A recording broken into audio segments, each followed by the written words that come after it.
Assalamualaikum warahmatullahi wabarakatuh. Salam guru penggerak. Saya Arofianti Nurwindakusuma, calon guru penggerak angkatan 11 Kota Surakarta dari SMP Al-Azhar Syifa Budi Solo. Akan menyampaikan koneksi antar materi dari modul 1.1 yang sudah saya pelajari, yaitu kesimpulan dan refleksi dari pemikiran Ki Hajar Dewantara.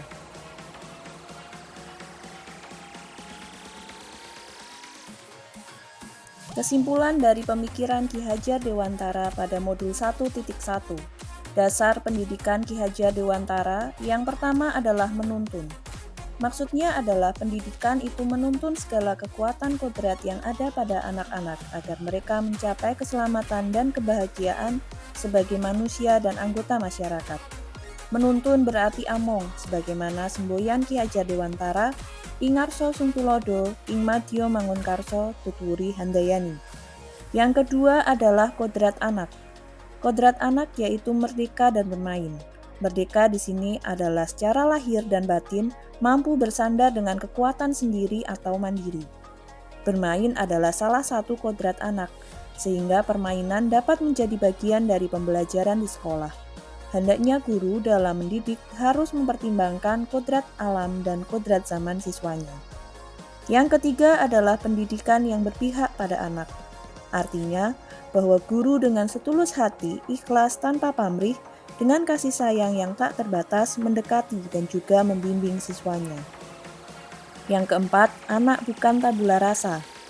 Anak bukanlah kertas kosong yang bisa digambar sesuai keinginan orang dewasa, sehingga anak lahir dengan kekuatan kodratnya sendiri-sendiri. Tugas guru adalah menebali garis samar agar dapat memperbaiki lakunya. Yang kelima adalah budi pekerti.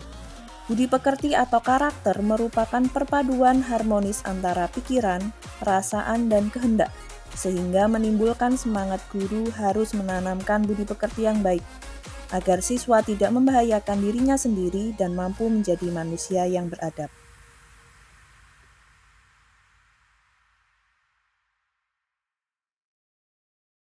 Hal yang saya percaya tentang murid dan pembelajaran di kelas sebelum saya mempelajari modul 1.1 adalah: yang pertama, pembelajaran saya masih berpusat pada guru atau teacher center.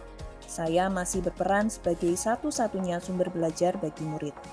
Yang kedua, saya menjadikan murid sebagai objek pendidikan yang harus menguasai semua materi pelajaran yang saya ajarkan, sehingga murid tidak memiliki kesempatan yang luas untuk berperan aktif dalam pembelajaran. Yang ketiga, pembelajaran saya anggap berhasil jika anak anteng, duduk diam, dan tertib selama pembelajaran saya. Anak-anak berhasil mencapai KKM atau kriteria ketuntasan minimal.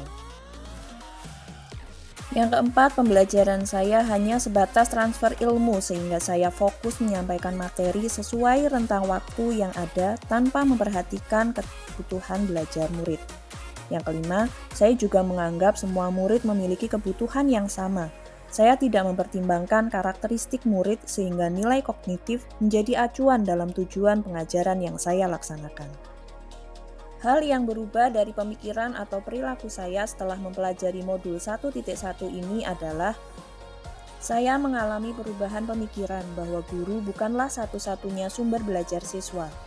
Pembelajaran bukan hanya sekedar transfer ilmu, melainkan menuntun dan memerdekakan murid untuk dapat menumbuh kembangkan potensi yang dimiliki sesuai dengan minat dan bakatnya.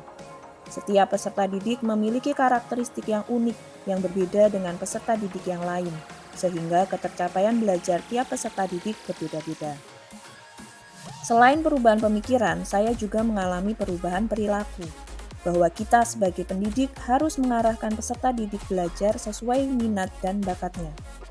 Kemudian menerapkan strategi dan model pembelajaran yang kolaboratif, bervariasi, dan juga menerapkan pembelajaran berdiferensiasi sesuai minat dan kreativitas peserta didik.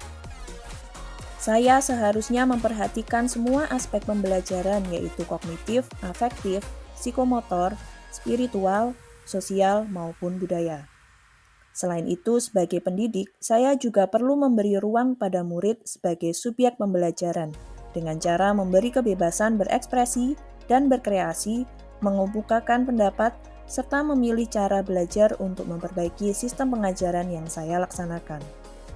Berkaitan dengan budi pekerti agar siswa dapat mencapai kebahagiaan dan keselamatan sebagai manusia dan anggota masyarakat, tidak hanya membutuhkan keterampilan dan kecakapan, namun tidak kalah penting yaitu budi pekerti yang baik. Orang Jawa memaknai kata guru sebagai digugu dan ditiru, atau dipercaya dan ditiru. Artinya guru merupakan figur panutan yang dapat dicontoh oleh siswa-siswanya. Oleh karena itu, saya akan terus memperbaiki diri agar dapat menjadi teladan yang baik bagi siswa dalam menanamkan budi pekerti.